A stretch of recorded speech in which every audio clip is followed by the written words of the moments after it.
Hii tunasema kwamba ni back to back kwa upande wa klabu ya Simba. Hatimaye tena siku hii leo wanashuka dimbani kuvana na JKT Tanzania, mchezo wa ligi kuu Tanzania bara. Moja ya mchezo ambao utakuwa ni mgumu kweli kweli.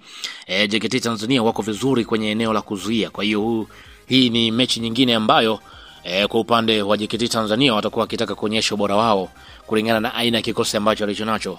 Hilo Fadlu Davis anafahamu, na ndio maana ameandaa jeshi kamili kwenda kuvana na JKT Tanzania. Tunafahamu kwa upande wa klabu ya Simba watakuwa wakihitaji kushinda kila mchezo ili wazidi kuisogelea klabu ya Dar es Salaam Africans. Sasa kuelekea kwenye mchezo huo tayari kwa upande wa Fadlu Davis ameweza kuandaa jeshi lake ambalo linakwenda kupambania alama 3.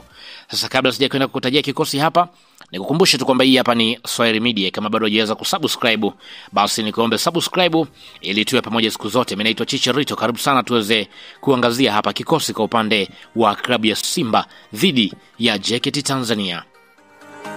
Kwa upande wa golini yupo Musa Pinipini Kamara. Kwa upande wa Fadlu Davis atamtumia Kamara kama mchezaji wa mwisho kwenye safu ya ulinzi, akiongoza kwa mawasiliano na kutoa tahadhari mapema kwa mabeki. Fadlu anaweza pia kumtumia pia kuanzisha mashambulizi kulingana na namna ambavyo amekuwa akicheza mechi zote. Hivyo ndivyo ambavyo kwa upande wa Musa Kamara atakuwa akitumika, lakini pia kuzuia mashambulizi kwa upande wa JKT Tanzania. Wakati huo kwenye upande wa beki pembeni kulia yupo Shomari Kapombe. Kwa upande wa Shomari Kapombe tunafahamu ni beki mwenye uzoefu mkubwa na anaweza kupewa nafasi ya kushambulia na kurudi kwa haraka na kusaidiana na winga ambaye atakuwa akicheza upande wake.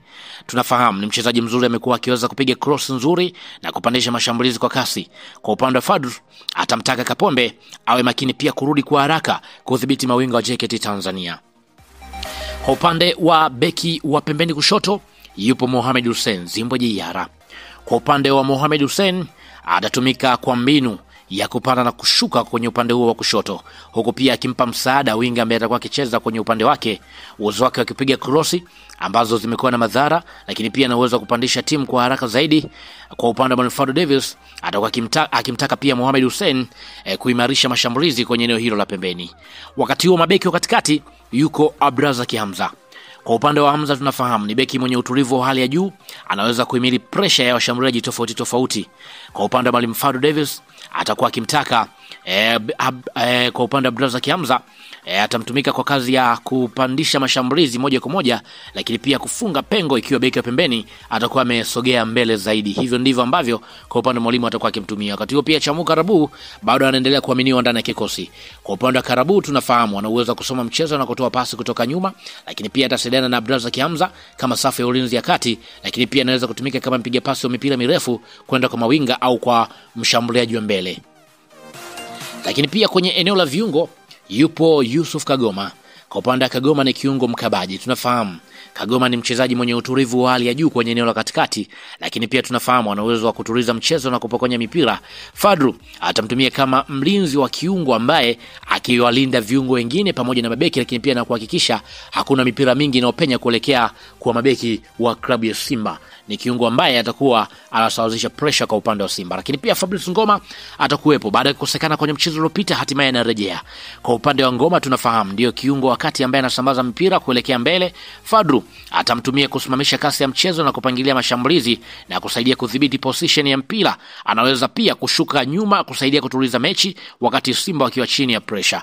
Lakini pia kwenye eneo la kiungo mshambuliaji atakuwa Jean Charles Ahoua.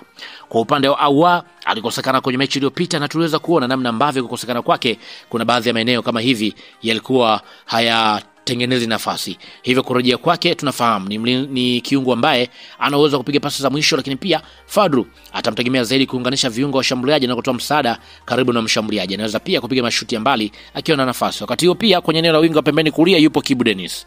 Kwa upande wa Kibu atapewa uhuru wa kushambulia, lakini pia kulingana na spidi yake na uwezo wake mzuri na kupiga tunasema na uwezo wa kuingia ndani kulingana na namna ambavyo amekuwa anacheza mara zote, hasa pale ambapo kunakuwa na counter attack. Anakuwa ni mmoja mchezaji ambaye anakuwa na msaada. Mpanzu atakuwa winga ya kushoto. Kwa upande wa Mpanzu ni mchezaji mwenye ubunifu, lakini pia dribble yake tunaona namna ambavyo imekuwa ni nzuri. Atapewa nafasi ya kuchanganya uchezaji wake pembeni na kuingia ndani ya box. Fadlu anaweza kumtumia kuvuruga safu ya ulinzi ya JKT na kutengeneza nafasi kwa upande wa Ahoua pamoja na mshambuliaji kwa kupiga chenga na kupoteza walinzi. Wakati huo pia kwenye eneo la ushambuliaji wakati huu ni Steven Mukwala. baada ya kukosekana kwenye mchezo uliopita baada ya kuingia kipindi cha pili. Kwa wakati huu anaanza kwenye kikosi cha kwanza. Mkwala ni mshambuliaji mwenye nguvu na mshambuliaji ambaye ana uwezo kukaa kwenye position nzuri na kasi. Fadru anamtegemea kuwasumbua mabeki wa JKT kwa mbio za ndani ya boksi, kutumia nafasi ya cross na kutoka kwa mawinga pamoja na mabeki, na kuweza na uwezo wake mzuri wa kuweza kufunga kwa mipira ya kichwa pamoja na mguu. Kiufundi Mwalimu Fadlu Davis mfumo wake ni 4-2-3-1 ama 4-3-3 inayobadilika.